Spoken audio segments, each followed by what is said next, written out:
Welcome to In Focus with Ejaz Haider. Syed Ali Shah Geelani, the icon of Kashmir's resistance to India's illegal occupation, passed away last week on September 1st. He was 92 and had been under house arrest for nearly a decade. Hours after his death, elements of India's occupation forces raided his Haidarpura residence, roughed up family members, snatched Geelani Sahib's body, and took it away for burial in a graveyard close to his home. Earlier, police officers had told his son that India will not allow Geelani Sahib to be buried in Srinagar's martyrs' graveyard as per Geelani Sahib's will. After burying him in the early hours of the morning, the illegal state administration imposed a curfew in Srinagar and other parts of the valley, forcing people to stay indoors.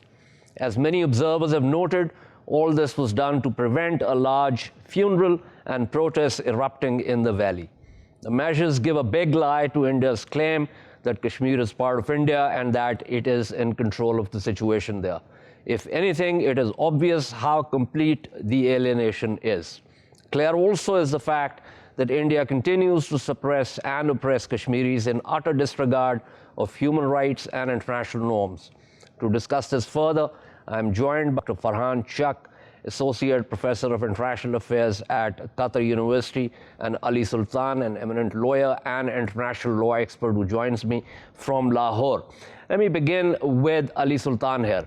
Ali, give us a sense of how does the law, in terms of occupation and the responsibility of the occupation forces or the occupation administration, how does that work, and whether that is something that has been violated by India's actions in terms of this episode, as also many others, incidentally? Look, Ejaz, first of all, we need to remember that because it is an occupation and there is an occupation administration in place in Indian-occupied Jammu and Kashmir, so that basically means that the Geneva Convention framework on the laws of occupation applies. So international humanitarian law is going to apply to the situation at hand. And IHL is very clear that in cases where there is death under occupation, as has happened in this case, then the deceased have certain rights which have to be respected. And chief among those rights is the right to a dignified and honorable burial and disposal of the body.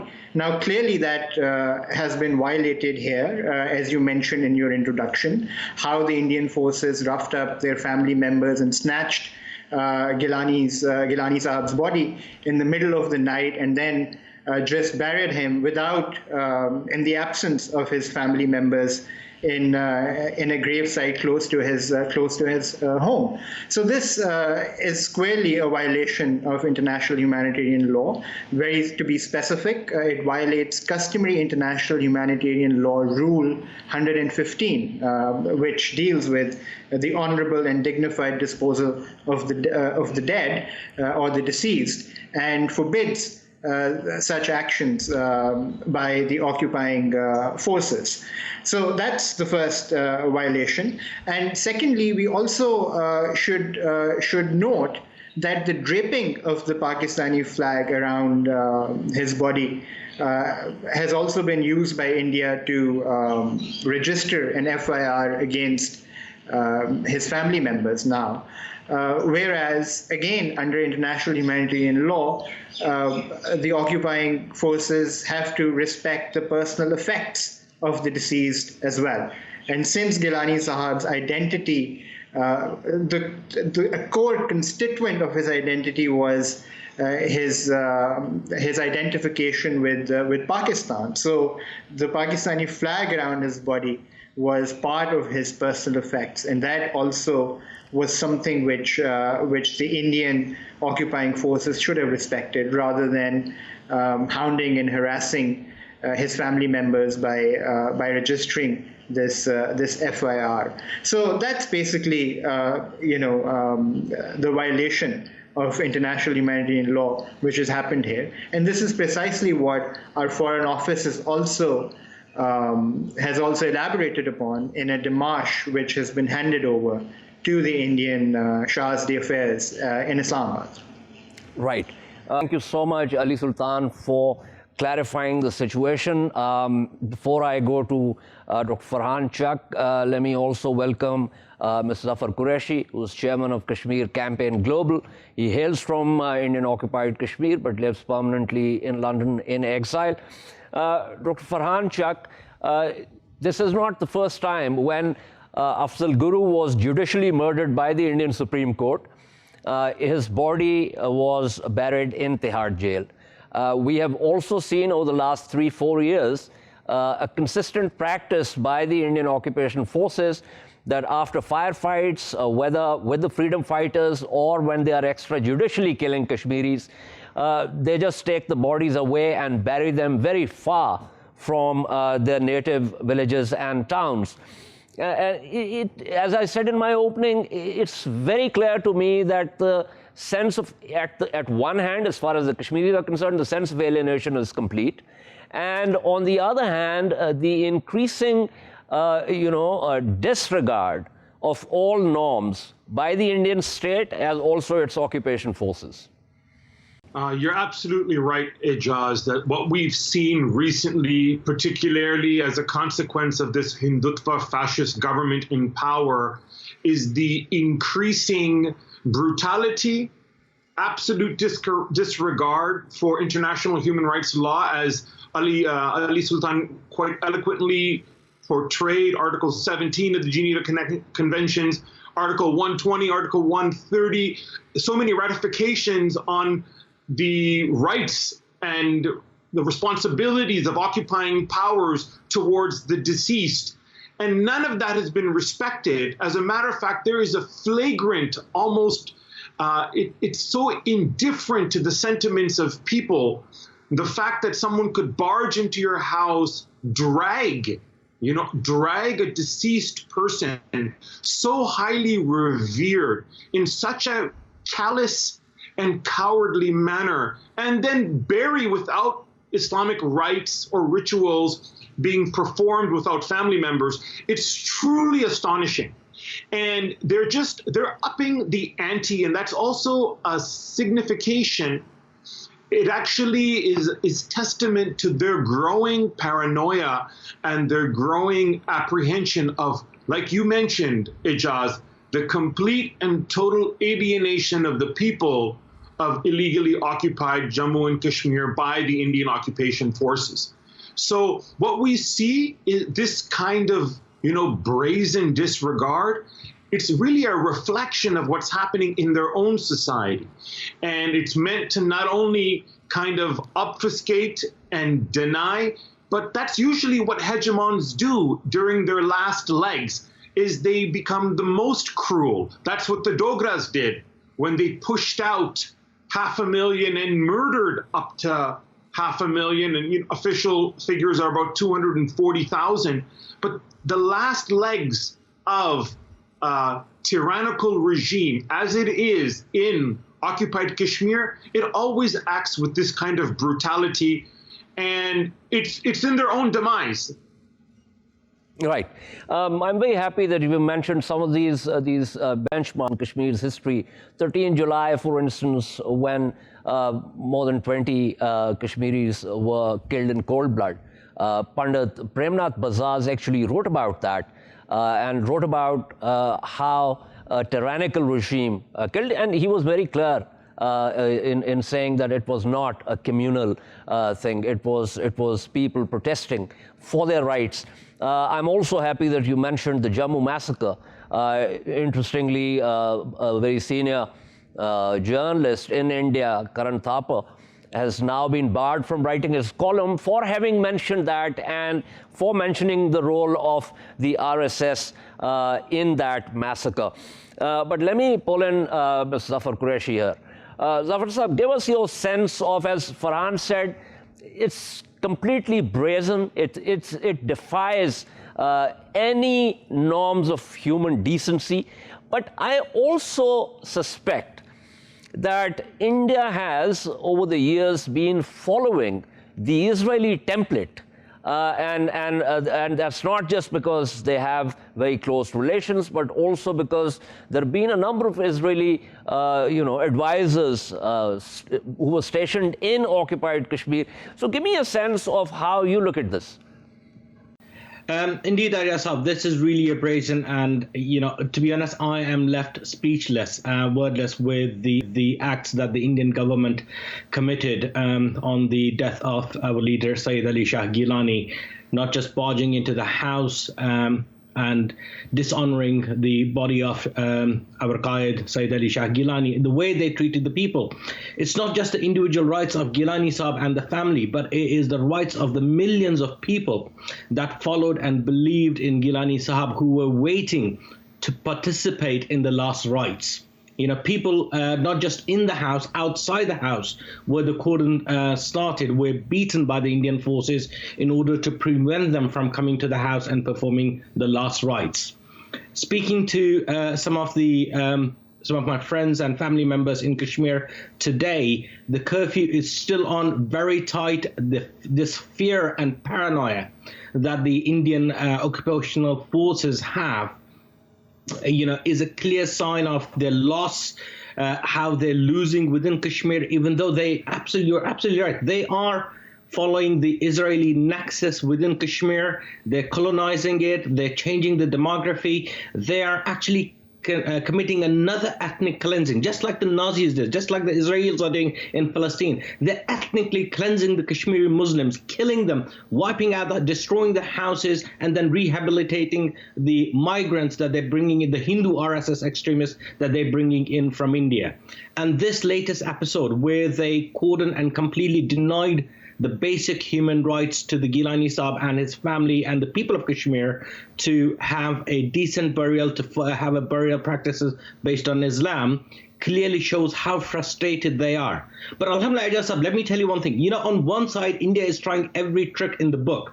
But on the other side, we have lost one Geelani Sahib. His body is gone. He lives in Jannah. But before he went, he made sure that every house has a Geelani Sahib. In Indian occupied Kashmir, if India thinks that it can stop the cause of Kashmir, the struggle for freedom that the Kashmiri people have embarked on, they are absolutely mistaken, and they cannot be far from the truth. The people of Kashmir will carry on that struggle. The Geelani Sahib's mission lives in every individual of Kashmir, whether they're in the occupied land or outside, and that will inshallah continue. I agree with you, except that it's been a loss. First it was Ashraf Sarai Sahib, again a close associate of Geelani Sahib. Now it's Geelani Sahib.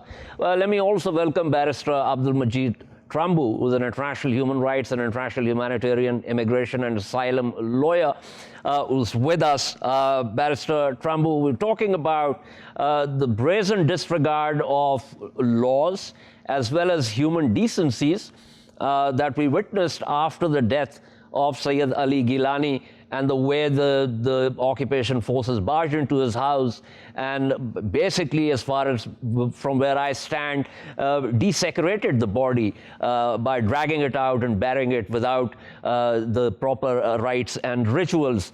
Give me a sense of how the world can be informed of this brazen action, not just this, but also simultaneously imposing curfew to make sure that people do not come out, do not pay their respects to the departed leader.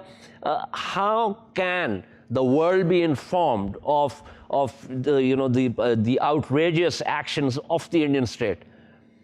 Indeed, Geelani Sahab's passing away is a great to the Kashmiri nation.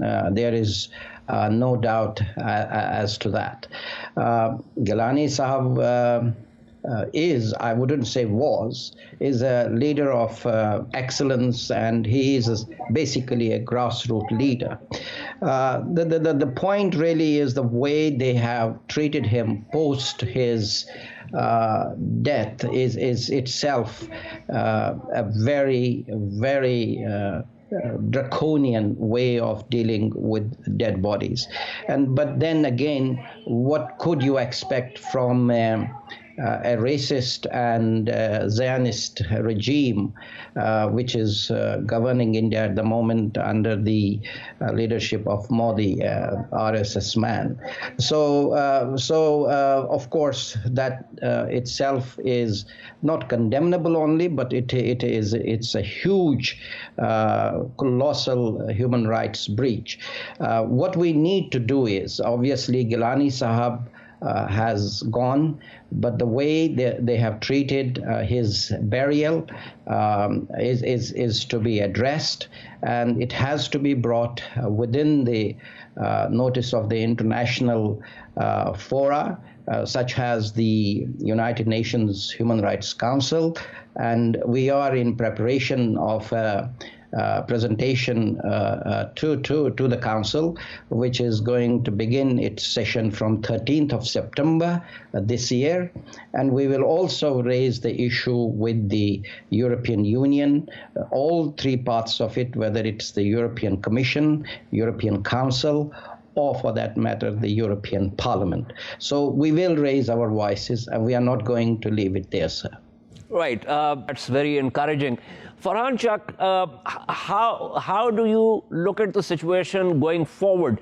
I mean, as Zafar Qureshi Saab said, Geelani Saab is gone. It's a huge loss, but his legacy is alive.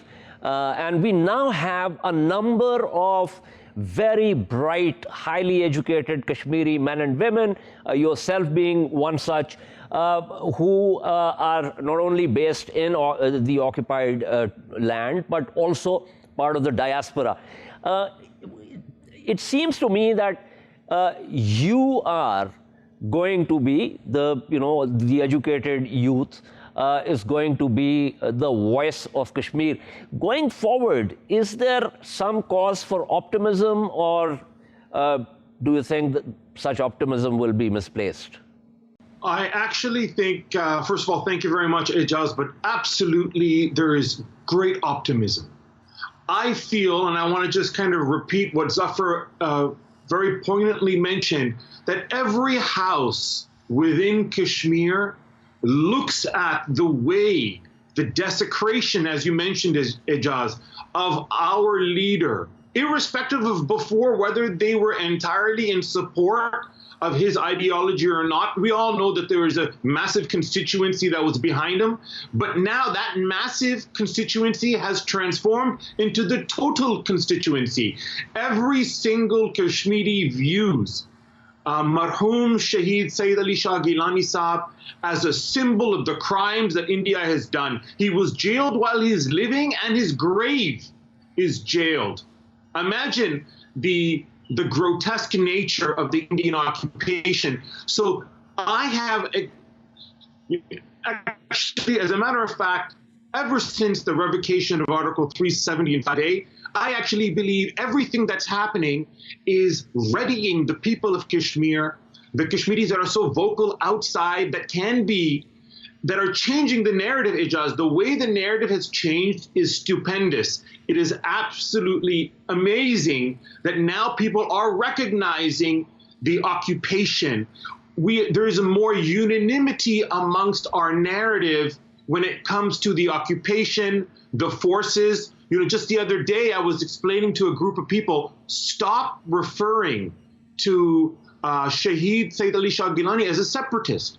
He is not a separatist. Kashmir was never a part of India. Let's change the narrative, rather seize it, and take it back and push the Kashmiri indigenous Muslim narrative forward. That's what's happened, so I have great optimism. Absolutely, that's a brilliant point. Not a separatist, because Kashmir was never part of India, is never going to be a part of India. But thank you so much, Dr. Farhan Chak. A pleasure as always.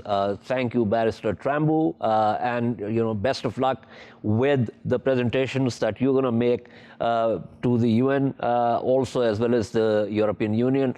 Thank you also to Mr. Zafar Qureshi. We shall take a short break and return to discuss developments in India that raise major concerns about that country's democracy. Stay with us.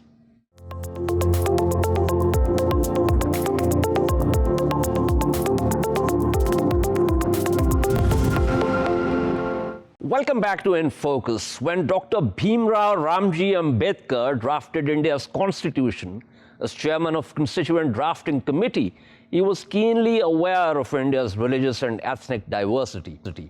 As American historian of India's constitution Granville Austin noted, the constitution was first and foremost a social document. Ambedkar provided constitutional guarantees and protections for a wide range of civil liberties for individual citizens, including freedom of religion, the abolition of untouchability, and the outlawing of all forms of discrimination. Today's India, especially under the RSS-dominated BJP government of Mr. Narendra Modi, has traveled in the opposite direction.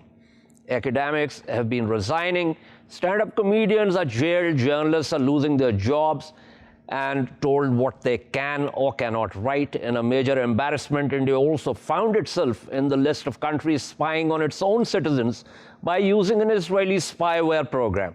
Minorities and women are under threat.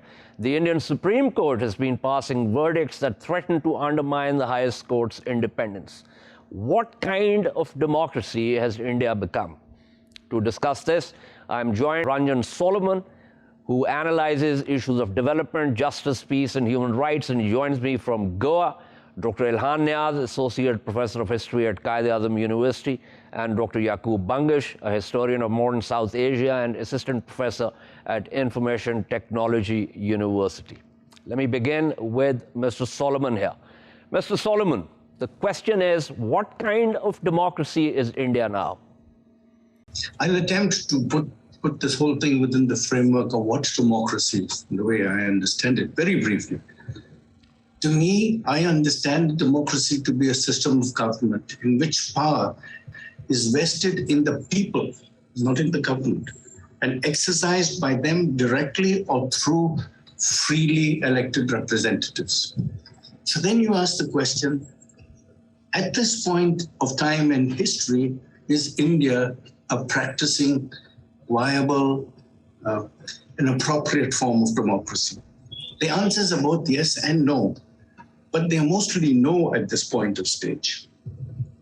Because a democracy is not constituted by a once in 5-year event in which political forces compete with each other for power and rule for the next 5 years without any kind of consultation with the people. It should normally be the rule of the people. Today, democracy is anything but that. We, the people, are not consulted. They, the government, just take their own decisions, shove it on us, and we are supposed to obediently swallow it. And if you question it, the place that you can go to is a prison. And you can go into prison not on charges of real facts, but on trumped-up charges. So you can be a human rights activist, somebody who speaks up for justice, who writes about justice, who organizes the people against injustices that are done to them, and you are thrown into jail. We have 18 of some of our most valued intellectuals in prison, in what is called the Bhima Koregaon case, where they have now been put into prison for sometimes years, and they have no idea what the case against them is. Recently, Father Stan Swami, a tribal activist, passed away in prison at the age of 84. You could hardly call a person like that, if you knew him personally, and if you knew about his work, a terrorist, but he was called that. That is the state of our democracy, and I think it's important for us to keep that context in mind. Quickly, my understanding. Yes. Sorry, quickly a question, Ms. Solomon. Lots of these cases have people have been charged under sedition laws. It seems to me, and I've had this discussion before also with some of my Indian panelists, that the government is using sedition laws to essentially silence basic dissent, basic demands for human decencies and rights. You know, dissent is a right. Dissent is a human right. If I think that the government is unjust, then it is destroying the Constitution that it is disregarding the rule of law, that it is violating international human rights law, then I have the right to dissent. I don't need anybody's permission to dissent. They might put me into prison, but I can dissent. Dissent is a right. That's democracy.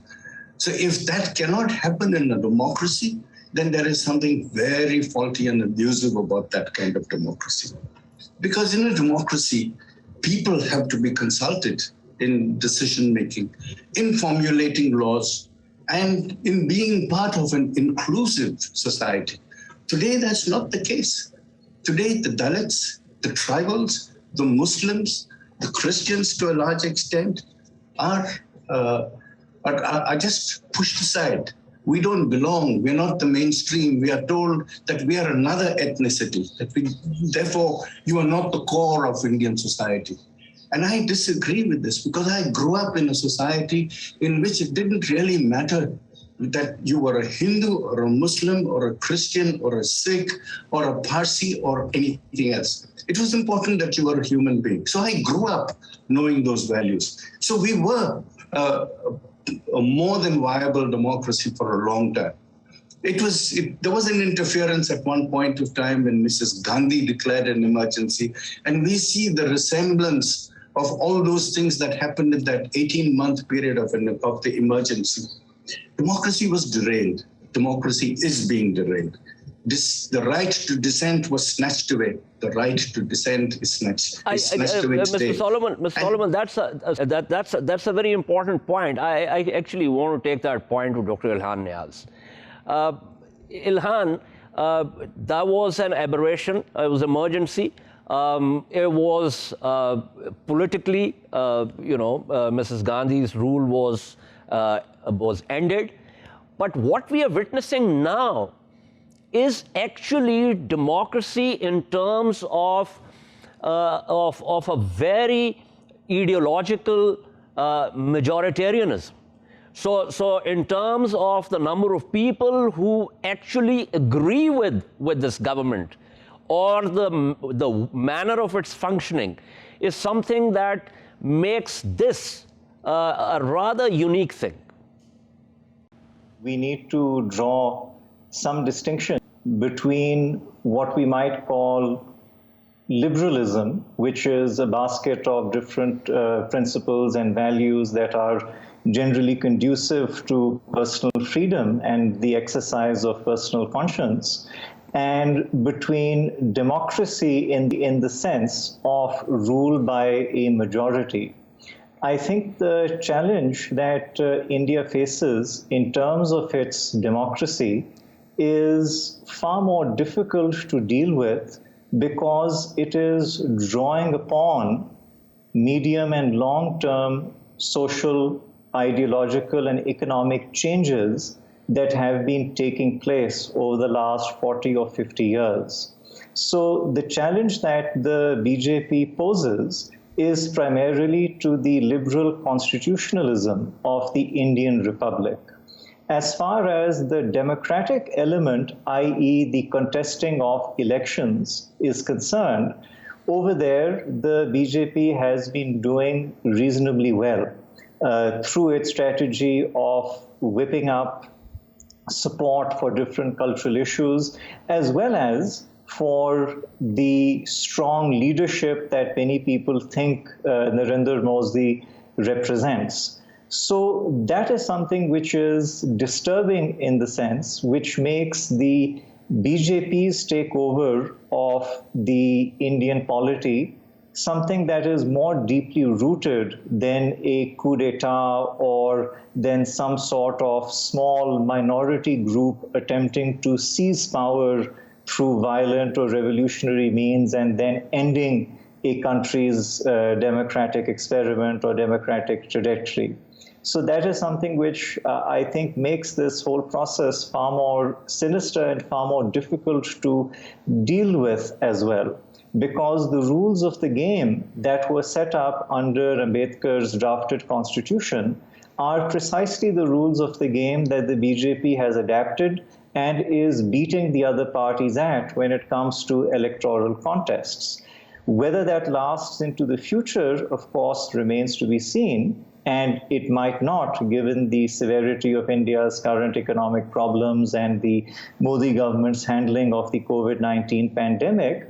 But the core base of support of the BJP appears to be a pretty stable 20 to 25% of the electorate that can then be increased to about a third or more than a third of the electorate, giving them enough of a plurality to form governments at the federal level and also in many of the provinces, either directly or in coalition.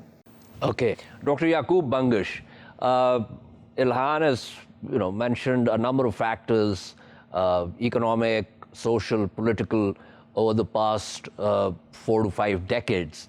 How do you look at the situation, and would you agree with Ilhan that this is a stable core, which when the elections come, the numbers can also be increased through multiple strategies?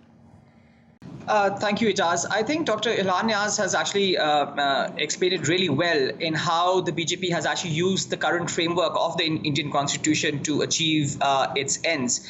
And I think that kind of showed you that even though, of course, Dr. Ambedkar actually, formulated a constitution in 1950 that was very forward-looking, that, kind of imagined India as a composite nation of different nations and nationalities and languages and religions and people, and yet there were elements that could be misused and that could be adapted, so to speak, for other needs. And I think that is what's really happened there. And I think the most important thing, as Ilhan again pointed out, that there is a core that has developed there of about 25% of BJP support, which keeps on increasing and decreasing. So I think the main question there is, why has that core developed? And it hasn't developed overnight. It hasn't developed, in the last 10 years. It's at least developed over the last 30 years. And I think those are the fissures that were there in Indian society from its inception that weren't really dealt with, that have led to the development of this code that kind of keeps on increasing and decreasing. And I think those questions would need to be answered. They are political, of course. They're also economic. One of the main important things, and people always kind of forget that there was a time when just before the Modi government, the Congress did win 2 consecutive elections. Dr. Singh was Prime Minister for 2 consecutive terms. So it is not that the Indian electorate all of a sudden has actually forgotten that, economic issues and liberalism and all of that are a bad thing and are coming towards Modi. It is that the ground reality has changed in a number of ways. And I think even with this solid 25% that might be behind the BJP, and I think this number also keeps going up and down, there is that solid 75% that is not always with the BJP. And that is somewhere that, work needs to be done. That is the category of people that other political parties need to look at. And really the rise of Modi to an extent can be explained by the fact that there really aren't any other all India political leaders in other political parties. The Rahul Gandhi experiment seems to have not worked. There are regional leaders like Mamata Banerjee, but they remain within their region. So there are multiple issues, and it's not just that the grand social contract that the Indian state kind of put together in 1950 has fallen apart. It is just that they need to kind of find those internal coalitions. They need to create those internal coalitions to actually counter this narrative and actually show it through their governance. Because one of the important things that, again, people forget is that in a number of provinces, in the number of the states of India, these are the same people who actually give the BJP a tough competition. And the BJP has to resort to all kinds of, extra constitutional ways and cajoling and threatening people and even kidnapping people to actually win regional elections, as we have seen in Karnataka, as we've seen in Madhya Pradesh, and very recently in Rajasthan. So it's not a smooth sailing for the BJP. It is just that they've not been challenged in a more creative and in a more modern manner, where the BJP has been really good. That 25% projects itself over the other 75% much better. You look at the BJP communication wings, they are way better than I think the Congress could ever be. The Congress tried a little bit, but it really didn't match up to it. So there's a lot to actually learn from the BJP machine, which can be learned by its opponents, by other sides, and this be actually countered. But as we see that the BJP, what the BJP is actually doing is, it is not just using the Indian Constitution to achieve its aims, but it is actually slowly molding the Indian Constitution to agree with its aims. And I think that's a far more dangerous and a sinister thing, because the longer this continues, the more normal this will become. And I think that will remain a very serious issue in the way they are kind of framing the Indian polity, the Indian constitution. And if that continues for much longer, it might be much harder to change things in the future. Okay, very quickly a follow-up question, but I want a very brief response because I have to wrap up also. You have also been working on the Indian Supreme Court. As I said in my opening, that some of its recent verdicts do not show it in a very good light. So very quickly, has the government been able to influence ideologically or otherwise the court also? I really do think so, and I think the internal fissures within the Supreme Court, where judges are against each other, and there was recently a judge who actually did a press conference against other judges. That has really created a dent, and I think the BJP is really shaping the Indian Supreme Court, and I think there is it's a great pity that 20, 30 years ago, in terms of public interest litigation, the Indian Supreme Court led the world in enforcing rights, and that is what it is not doing. And I, just as the last point, I want to mention that all those petitions against the Jammu and Kashmir Reorganization Act and the 371 article thing, they are still pending before the Indian Supreme Court. So they don't even have now the gall to even take them up, let alone address them. So you have seen in the last couple of years, we have seen a great shift in the way the Indian Supreme Court operates. Right. Mr. Solomon, you heard Dr. Ilhan Niaz, Dr. Yaqub Bangish. They are two of the best younger historians that Pakistan has produced. You heard their views. Very quickly, just to sum up from your side, going forward, where do you think India is headed? Yeah, I think in the short term, things don't look very good. Elections are not coming tomorrow. It's another few years before things will shape up in the form of electoral. And one can hope that a coalition will be built. I do not see a national alternative coming into place. The Congress is not going to be that not national alternative. But I think there are a number of regional players that are powerful. And I think that kind of politics is also good for a democratic space, that there will be challenges within a coalition, and there will have to be much more consensus-based politics. One man can say something, and that becomes the law. And that's a very dangerous phase. So this is a phase that is frustrating in the Indian polity. And I hope that will change. That's one thing.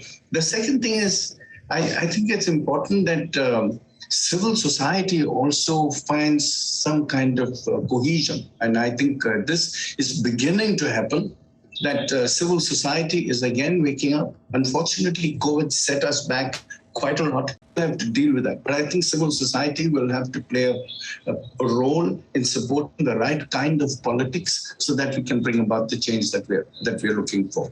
Right. Dr. Ilhan Niaz, finally, is this what we are witnessing in India? Is this a trend that is being witnessed elsewhere also in terms of exploiting the vote, the numbers, to create and sustain ideological politics, right-wing conservative politics? Well, what is very interesting is that, yes, in many parts of the world, including in industrial democracies like the United States, we do see the resurgence of extreme right-wing ideas or right-wing nationalism. We see this happening in parts of Europe as well.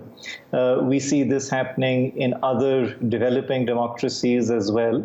So India, in that sense, is not unique.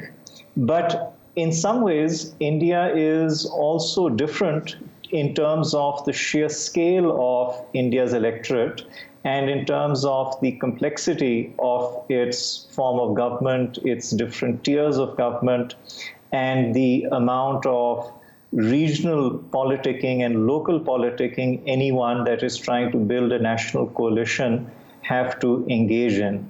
So under India's first past the post system, the BJP at present commands the single largest share of the votes, and that is enough to propel it forward.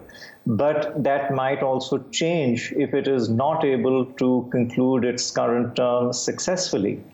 However, even if that happens, the kind of communal nationalism that the BJP espouses does now command the sustained loyalty of enough Indians to ensure that the next, let us say, 20 or 30 years of Indian politics or political history are in many ways going to be defined by the interplay between the pro-BJP element and the anti-BJP element.